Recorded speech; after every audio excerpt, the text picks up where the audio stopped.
Change of state of matter. बेटा matter की state दो तरीके से चेंज हो सकती है। पहला, उसके ऊपर प्रेशर चेंज किया जाए उसको पढ़ने वाला। दूसरा, उसके ऊपर जो टेम्परेचर अप्लाई हो रहा है वो टेम्परेचर चेंज किया जाए। Effect of change of temperature. Suppose करो तुमने किसी चीज को टेम्परेचर को बढ़ा दिया, कोई सॉलिड है उसके टेम्परेचर को बढ़ा दिया, तो वो जो टेम्परेचर इंक्रीज हुआ है वो किस चीज के लिए यूज होगा? वो यूज होगा उसके बीच में जो इंटरमॉलिक्यूलर फोर्स है उस फोर्स को तोड़ने के लिए। और इंटरमॉलिक्यूलर फोर्स अगर उसका कमजोर होगा, टूटेगा, तो वहां पे वो सॉलिड जो है किस में कन्वर्ट हो जाएगा? लिक्विड में। और अगर लिक्विड के ऊपर तुम और ज्यादा हीट प्रोवाइड करते हो तो उसके बीच का भी इंटरमॉलिक्यूलर फोर्स छूट जाएगा और वो लिक्विड किस में कन्वर्ट हो जाएगा? गैस में। Solid to liquid change. बेटा सॉलिड टू लिक्विड चेंज का क्या मतलब है? जब कभी हम किसी सॉलिड को हीट करते हैं तो उसके पार्टिकल्स के बीच में जो बॉन्ड है वो टूट जाएगा और टूटने की वजह से वो किस में कन्वर्ट हो जाएगा? लिक्विड में। और सॉलिड से जो लिक्विड में चेंज हो रहा है उसी को प्रोसेस को हम क्या कहते हैं? Melting. Okay? The process in which a solid substance change into liquid on heating is called melting. The minimum temperature at which, अच्छा बेटा यहाँ पे तो मिनिमम लगाना जरूरी है। मिनिमम लगाना क्यों जरूरी है? क्योंकि देखो अगर कोई चीज 100 डिग्री पे मेल्ट हो जाती है तो वो 200 पे भी तो होगी, तो उसका मेल्टिंग पॉइंट 200 नहीं होगा, क्या होगा? 100 ही होगा। क्यों? क्योंकि 100 डिग्री सेल्सियस उसका मिनिमम टेम्परेचर है जिस पे उसने मेल्ट होना शुरू किया था, तो उसका मेल्टिंग पॉइंट क्या होगा? 100 degree Celsius. The minimum temperature at which a solid substance melts and change into a liquid at atmospheric pressure is called melting point of the substance. Liquid to gas change. ये बेटा liquid से gas में change होने का क्या मतलब है? Vaporisation. अगर कोई लिक्विड है, पानी है, पानी को हम लोग हीट कर रहे हैं, तो पानी को जब थोड़ी देर तक हीट करेंगे 100 डिग्री सेल्सियस पे आएगा, उसके बाद भी हीट देते जाएंगे तो क्या होगा? लिक्विड से वो किस में कन्वर्ट हो जाएगा? गैस में। तो ये प्रोसेस क्या होगी? लिक्विड से गैस में कन्वर्ट होने की वेपराइजेशन। और वेपराइजेशन पॉइंट क्या होगा? The minimum temperature at which any substance changes its state from liquid to gas. The process in which a liquid substance change into gas rapidly on heating is called boiling. The temperature at which a liquid boil and change rapidly into gas at atmospheric pressure is called its boiling point. भैया observation तो हमने ये सुना था कि gas से liquid में आता है। हाँ तो बेटा गैस से लिक्विड में भी आता है। गैस तो देख बेटा, गैस से लिक्विड में भी आता है, लिक्विड से गैस में भी आता है। अगर लिक्विड से गैस में जाएगा तो वेपराइजेशन कहेंगे, गैस से लिक्विड में आएगा तो उसे कंडेंसेशन कहेंगे। इवेपोरेशन अलग होता है। इवेपोरेशन में टेम्परेचर चेंज नहीं होता। जैसे देख रहा है एक्वेरियम में आधा पानी है ना? किसी जमाने में वो पूरा हुआ करता था, मछली का सुसाइड कर लिया उसने। एक टाइम के बाद धीरे धीरे करके उसका पानी जो था, मैंने उबाला तो है नहीं, अपने आप धीरे धीरे करके भाप बन के उड़ाया ना, तो उसे क्या कहते हैं हम लोग? इवेपोरेशन। मतलब वास्ट अपने आप बिना टेम्परेचर बदले जो पानी लिक्विड जो है गैस में कन्वर्ट होता है उसे इवेपोरेशन कहते हैं। लिक्विड टू सॉलिड चेंज क्या कहलाता है बेटा? Sorry, gas to liquid change condensation. Condensation का मतलब क्या होता है? देखो तुमने देखा होगा मम्मी जब कभी खाना बनाती है तो उसे खाना बनाने टाइम ढक देती है, ठीक है? जब थोड़ी देर बाद उसको ढक्कन को उठा दिया है तो उसमें से पानी की बूंदें गिरती होती है, तो वो पानी आया कहाँ से? गैस से। देख बेटा क्या होता है कि जब खाना बन रहा था तो जो भी फूड में पानी था, जो भी लिक्विड था, वो इवेपोरेट होकर के ऊपर गया, ढक्कन पे पहुंचा, ढक्कन के ऊपर का टेम्परेचर कम था, जिसकी वजह से वो जो भाप थी दोबारा से पानी में कन्वर्ट हो गई, और जब मम्मी ने उसे उठाया तो वो पानी की बूंदें बदल के नीचे गिर जाती। तो वो प्रोसेस क्या कहलाती है? Condensation. The process of change of gas to a liquid by cooling it called condensation. Liquid to solid change. बेटा लिक्विड टू सॉलिड चेंज का क्या मतलब है? लिक्विड से सॉलिड में चेंज हुआ, वो जम चुका है। जैसे हमारी फ्रिज में पानी रखा रहता है, कई बार वो जम जाता है, बर्फ में कन्वर्ट हो जाता है, आइस क्यूब में, तो वो क्या है? The process of change of liquid into a solid is called freezing. अब यहाँ पे हमारे पास कुछ क्वेश्चंस हैं। Convert the following temperature to Celsius scale. Last class में हमने बात करी थी, अगर केल्विन से सेल्सियस में कन्वर्ट करना है क्या करना होगा? 273 माइनस करना पड़ेगा। सेम चीज अब यहाँ सेल्सियस दे रखा है, केल्विन में कन्वर्ट करना है 273 प्लस करना पड़ेगा। आगे चलते हैं। For any substance why does the temperature remain constant during the change of state?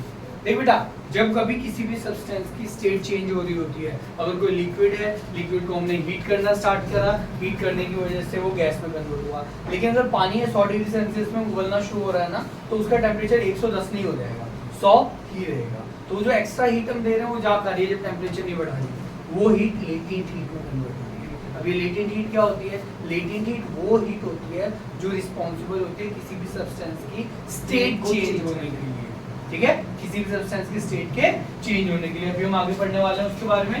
During the change of state of any substance, the heat supply और release is utilised in such heat is called latent heat। मतलब जो state change करने के लिए heat responsible है वो क्या बेटा? latent heat।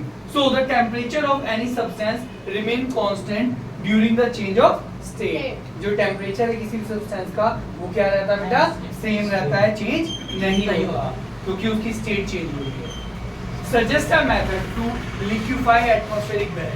देखिए बेटा, एटमॉस्फेयर में जो गैस है उसको हमें क्या करना है? लिक्विफाई करना है। तो लिक्विफाई करना है, सोच के देखो, गैस है, गैस का मतलब क्या है? उसके बीच में पार्टिकल्स के बीच में डिस्टेंस बहुत ज्यादा है, इंटरमॉलिक्यूलर फोर्स कम है, तो क्या करेंगे? प्रेशर डालेंगे तो सारे पार्टिकल पास पास आएंगे ना, तो इन बाय इंक्रीजिंग प्रेशर और क्या करेंगे? उसका टेम्परेचर रिड्यूस कर देंगे। टेम्परेचर रिड्यूस करने से क्या होगा? उसके जो एटम्स हैं उनमें काइनेटिक एनर्जी क्या होगी? रिड्यूस। और काइनेटिक एनर्जी के रिड्यूस होने की वजह से वो जो दूर भागने की कोशिश कर रहे हैं वो कम भागेंगे। तो भागना कम करेंगे तो किस में कन्वर्ट हो जाएंगे? गैस से liquid state. Atmospheric gas is liquefied by increasing pressure and decreasing temperature. Latent heat क्या होती है? The heat energy which has to be supplied to change the state of substance is called latent heat। अभी थोड़ी पहले बात करी थी ना हमने कि अगर किसी भी सब्सटेंस की स्टेट चेंज करनी है हमें तो लेटेंट हीट प्रोवाइड करनी पड़ेगी। या जब पानी को 100 डिग्री सेल्सियस में पानी जो उबलना शुरू होता है तो लिक्विड में कैसे गैस में कन्वर्ट हो जाता है, फिर भी 100 पे ही रहता है। क्यों? क्योंकि जो बाकी का टेम्परेचर होता है वो किस में कन्वर्ट हो गया? लेटेंट हीट में। लेटेंट हीट में कन्वर्ट होने की वजह से वो टेम्परेचर का जो सब्सटेंस था उसका टेम्परेचर इंक्रीज नहीं होता है। The latent heat of fusion of a solid is the quantity of heat in joules required to convert 1 kg of solid to liquid without any change in temperature. देख बेटा, यहाँ पे दो तीन चीजें थोड़ी इंपॉर्टेंट है। क्या है? पहली चीज जूल्स, दूसरी चीज 1 kg ऑफ सॉलिड। देख बेटा, 1 kg of solid 1 he kg क्यों? अब सपोज करो कि मुझे 10 किलो को चेंज करना है, तो देखा होगा जब घर में ज्यादा खाना बन रहा होता है तो टाइम ज्यादा लगता है, ज्यादा गैस लगती है। और अगर 1 गिलास पानी गर्म करना है तो बहुत जल्दी हो जाता है, थोड़ी देर में हो जाता है ना। तो अगर क्वांटिटी चेंज होगी तो अमाउंट ऑफ हीट भी चेंज करनी पड़ेगी। इसलिए हम लोग स्टैंडर्ड क्वांटिटी लेकर के चलते हैं 1 kg ऑफ सॉलिड। और जूल में क्यों? क्योंकि एनर्जी को जो मेजर किया जाता है बेटा वो किस में करते हैं बेटा? जूल्स में, ठीक है। तो लेटेंट हीट क्या होती है? लेटेंट हीट वो हीट सप्लाई करते हैं हम जूल्स में मेजर करते हुए जो 1 kg सॉलिड को लिक्विड में कन्वर्ट करने के लिए जरूरी है। तो वो क्या कहलाती है बेटा? हमारी लेटेंट हीट ऑफ फ्यूजन। अब देखो यहाँ पे एक चीज याद रखना, इससे रिलेटेड एग्जाम में क्वेश्चन आता है। 0 डिग्री पे जो लिक्विड है वो लिक्विड भी रहता है 0 डिग्री पे, और 0 डिग्री पे सॉलिड स्टेट में भी प्रेजेंट रहता है। जैसे पानी है तो पानी को अगर तुम 0 डिग्री सेल्सियस पे रखते हो तो वो 0 डिग्री सेल्सियस पे पानी की भी रहेगा, और 0 डिग्री सेल्सियस पे अगर वो जम चुका है तो भी वो 0 पे ही रहेगा। ये नहीं होगा कि वो नेगेटिव में पहुंच जाएगा, ठीक है। 0 अगर तुमसे पूछता है what is the state of water at 0 degree Celsius, तो तुम्हें क्या लिखना होगा? Both liquid as well as solid, दोनों स्टेट में प्रेजेंट होता है। आइस सिर्फ सॉलिड होगा? हाँ बेटा, आइस तो ऑब्वियसली सॉलिड रहेगा। नेक्स्ट क्या बेटा? Latent heat of vaporisation. अब यहाँ पे लेटेंट हीट ऑफ वेपराइजेशन में क्या होगा? पिछली बार क्या था? सॉलिड से लिक्विड में कन्वर्ट हो रहा था, इस बार लिक्विड से गैस में कन्वर्ट हो रहा होगा। क्या ये? The latent heat of vaporization of a liquid is the quantity of heat in joules। ये भी किसमें होगा बेटा? जूल्स में होगा। और कितने kg को काउंट करेंगे हम? 1 kg। 1 kg लिक्विड को लिक्विड से गैस में कन्वर्ट करने के लिए जितनी हीट की रिक्वायरमेंट होगी इन जूल्स, वो क्या कहलाएगा बेटा? हमारा latent heat of vaporisation. Again 100 degree Celsius पे अगर पानी बॉईल होता है तो वो जो वाटर होगा 100 डिग्री सेल्सियस पे, वाटर भी रहेगा Gas. और एज वेल एज गैस भी रहेगा, दोनों स्टेट में प्रेजेंट होगा। एग्जाम में क्वेश्चन दोबारा से इससे भी रिलेटेड आता है, क्या आता है, what is the state of water at 100 degree Celsius? Answer क्या होगा, both gas as well as liquid. Sublimation, देख बेटा सब्लिमेशन क्या होता है, जब कभी कोई सब्सटेंस डायरेक्टली सॉलिड से गैस में कन्वर्ट हो जाता है तो उस प्रोसेस को क्या कहते हैं हम, सब्लिमेशन। एग्जांपल देगा कोई सब्लिमेशन का, सॉलिड से नैफ्थलीन बॉल, बिल्कुल सही। और कोई, कैम्फर, कपूर, कपूर को भी जब लाते हैं सीधे सॉलिड से गैस गैस में। ड्राई आइस, ड्राई आइस क्या होता है, CO2 CO2, जब उसे सॉलिड फॉर्म में रखते हैं इसलिए यूज होता है वो आइसक्रीम को ठंडे करने के लिए, आइसक्रीम को प्रिजर्व करने के लिए, ठंडी चीजों को प्रिजर्व रखने के लिए। A change in solid directly into vapor on heating and of vapor into solid on cooling is known as sublimation। देख बेटा ये जो आदि यहाँ तक है on heating, ये तो कंडेंसेशन और सब्लिमेशन का होता है, और इसके आगे जो वेपर इनटू सॉलिड है ना, वेपर से डायरेक्टली सॉलिड में कन्वर्ट हो रहा है, इसको किसी और नाम से भी जानते हैं, किसे हाँ डिपोजिशन, डिपोजिशन के नाम से भी जानते हैं हम, ठीक है। तो जो वेपर से डायरेक्टली सॉलिड में कन्वर्ट होता है उसको क्या कहते हैं बेटा हम लोग, डिपोजिशन। बेटा डिपोजिशन का कोई एग्जांपल है, हाँ है, जो गैस से डायरेक्टली सॉलिड में कन्वर्ट हो रहा हो, गैस बिना से। लिक्विड में आए, ये सिलेंडर सिलेंडर से कन्वर्ट हो नहीं वो तो सॉलिड में है, वो लिक्विड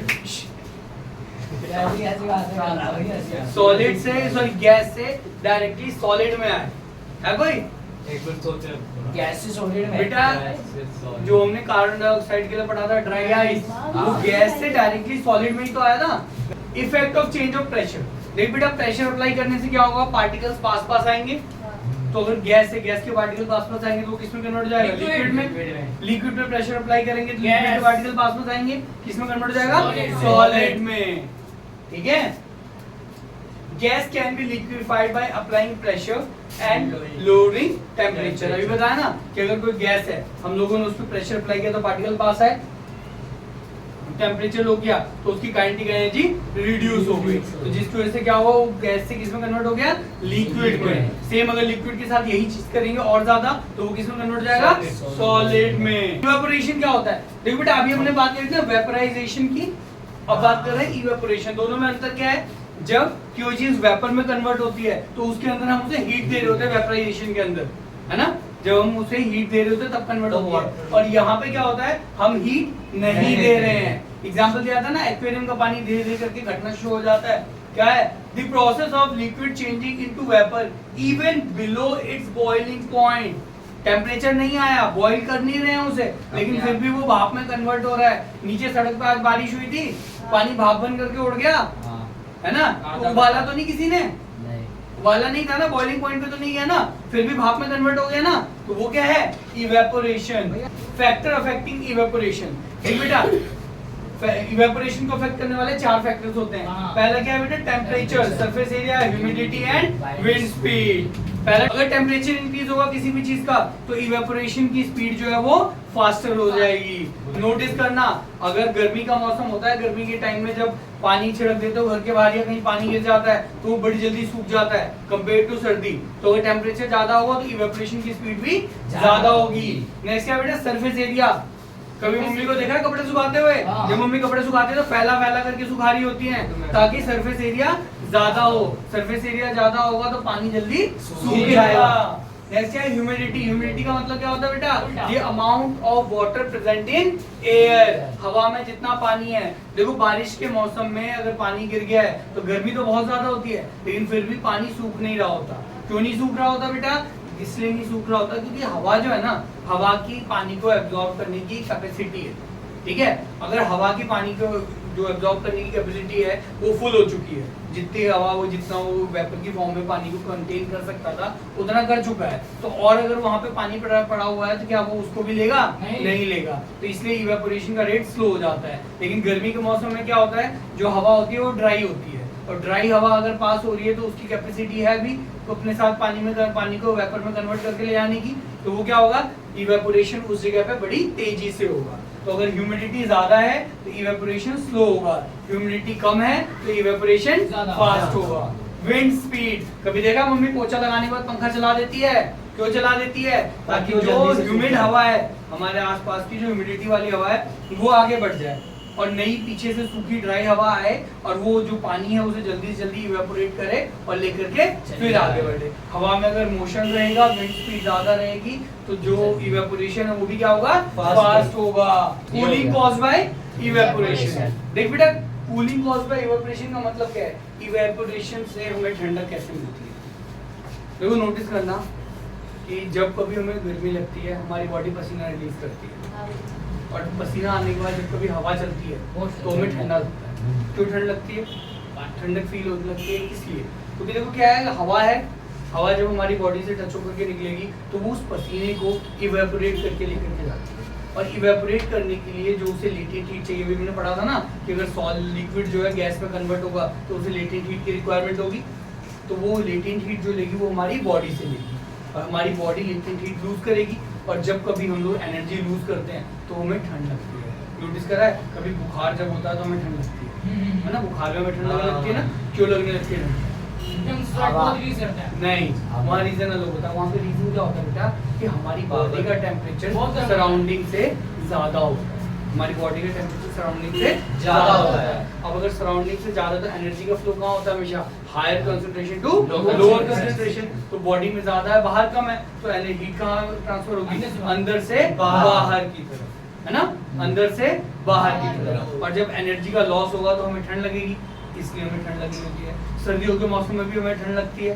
क्यों? क्योंकि देखो बाहर का टेम्परेचर जो होता है वो 5 डिग्री 6 डिग्री ये रहता है। हाँ। और हमारी बॉडी का टेम्परेचर फिक्स है 37। तो बॉडी टेम्परेचर ज्यादा कहाँ है? हमारी बॉडी में। तो एनर्जी का फ्लो कहाँ होगा? हमारी बॉडी से बाहर की तरफ। तो एनर्जी के लॉस की वजह से हमें सर्दियों में ठंड लगती है। अच्छा, गर्मियों में गर्मी लगती है। क्यों? क्योंकि देखो बॉडी का टेम्परेचर कितना बेटा? 37 और बाहर का टेम्परेचर क्या रहता है? 40 45 इस तरीके से। तो बाहर का टेम्परेचर ज्यादा है, अंदर कम है, तो गर्मी एनर्जी का फ्लो कहाँ होगा? बाहर से अंदर। तो हम एनर्जी गेन कर रहे हैं ना, इसलिए हमें गर्मी लगती है। तो बेटा आई थिंक समझ आया होगा कि लेटेंट हीट की वजह से हमें कूल कैसे फील आता है। तो जब पसीना आता है, हवा चलती है, वो हमारे पसीने को सुखा के लेके जाती है ना? लेकिन जो वो हवा सुखा के ले जाती है तो उसके लिए जो लेटेंट हीट की रिक्वायरमेंट होती है वो कहाँ से लेती है? हमारी बॉडी से। और एनर्जी के लॉस की वजह से हमें ठंडक फील होती है। To show the presence of water vapour in air, मैं कैसे प्रूव कर सकता हूँ कि इन्वायरमेंट में पानी है, हवा में पानी है या वाटर वेपर है? एक गिलास ठंडे पानी का रखूंगा, अब ठंडे पानी के चारों तरफ तुम अपने घर में भी करके देख सकते हो। देखा था। थोड़ी देर बाद क्या होगा? उसके चारों तरफ पानी आ जाएगा। तो ये पानी आया कहाँ से? जो ये हवा थी जिसके अंदर वाटर वेपर प्रेजेंट थी, जब वो उसके पास से, ग्लास के पास से होकर के निकली, तो क्या हुआ? इसमें जो वाटर वेपर थे वो वेपर किस में कन्वर्ट हो गया? कंडेंसेशन की वजह से वो लिक्विड फॉर्म में, और लिक्विड फॉर्म में ग्लास के चारों तरफ इकट्ठा हो गया। तो ये पानी आया कहाँ से? इन्वायरमेंट से ना, हवा से ना। तो ये क्या प्रूव कर रहा है कि एयर के अंदर वाटर वेपर प्रेजेंट है। वापस आते हैं। 2 more states of matter। Matters की 2 और स्टेट्स होती हैं। कौन कौन सी स्टेट्स होती हैं? पहला बेटा प्लाज्मा और दूसरा बोस-आइंस्टाइन कंडेंसेट। देखो ये दोनों की दोनों हमारे सिलेबस से अब आउट हो चुकी हैं, इनके बारे में हमें ज्यादा पढ़ना नहीं है। बस सिर्फ और कौन सा एक क्वेश्चन आ जाता है लेकिन। प्लाज्मा वाला क्वेश्चन आया था। हाँ। सुन तो लो। हाँ, 2 स्टेट्स और पढ़नी हमें, प्लाज्मा और बोस-आइंस्टाइन कंडेंसेट। तो प्लाज्मा क्या होता है? Plasma is the mixture of free electrons and ions. जो स्टार्स वगैरह या हाईली हीटेड बॉडीज जो होती है ना, उनके अंदर ये प्रेजेंट होता है। ठीक है, इसके बारे में ज्यादा हमें पढ़ना नहीं, इसलिए इसके ऊपर हम ज्यादा डिस्कस नहीं करेंगे। नेक्स्ट है बेटा बोस-आइंस्टाइन कंडेंसेट। 1920 के अंदर एक इंडियन साइंटिस्ट थे, उन्होंने सत्येंद्र नाथ बोस, जिन्होंने इस चीज की डिस्कवरी करी थी, और उन्हीं के नाम पे इसका नाम रखा गया था बोस-आइंस्टाइन कंडेंसेट।